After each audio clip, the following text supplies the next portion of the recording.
की जय, पवनसूत हनुमान महाराज की जय. क्षमा कराल अवघे जाण, तरी मी यथार्थ सांगेन. संत्य संकल्प रघुनंदन, वृथावल्गन प्रधान.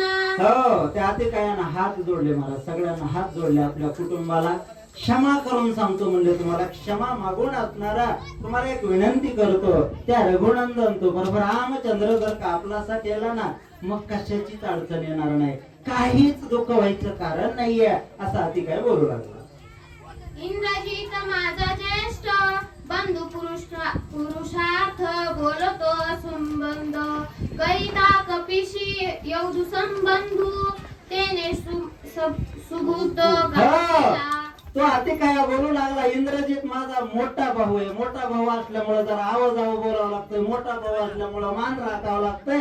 आता मगापासून बघायला लय बडबड करायला, मी त्या वानराला फराळासारखा खाईल, त्या परम रामचंद्राला अंधारात जाऊन मारेल, सुग्रीवाला झोपेत जाऊन मारेल. एकटच वानर आलता हनुमंतराया, कडी कपाटामध्ये जाऊन दडला होताच म्हणले तेव्हा बाहेर सुद्धा येत नव्हता. अंगावर वस्त्र तरी होतं का तुझ्या?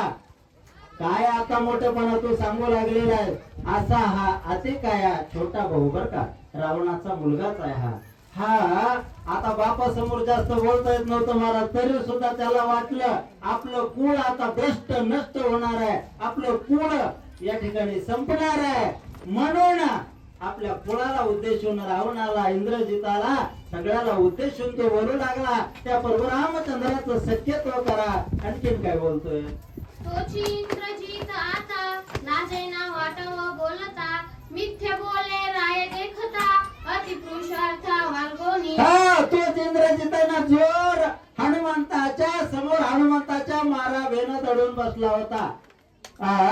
ब्रह्मदेव बरोबर का, ब्रह्मदेव येईपर्यंत बाहेर सुद्धा निघत नव्हता, असा हात लावायचा. तोच इंद्रजित आज मोठ्या मोठ्या बाता सांगायला लागला बापाच्या समोर.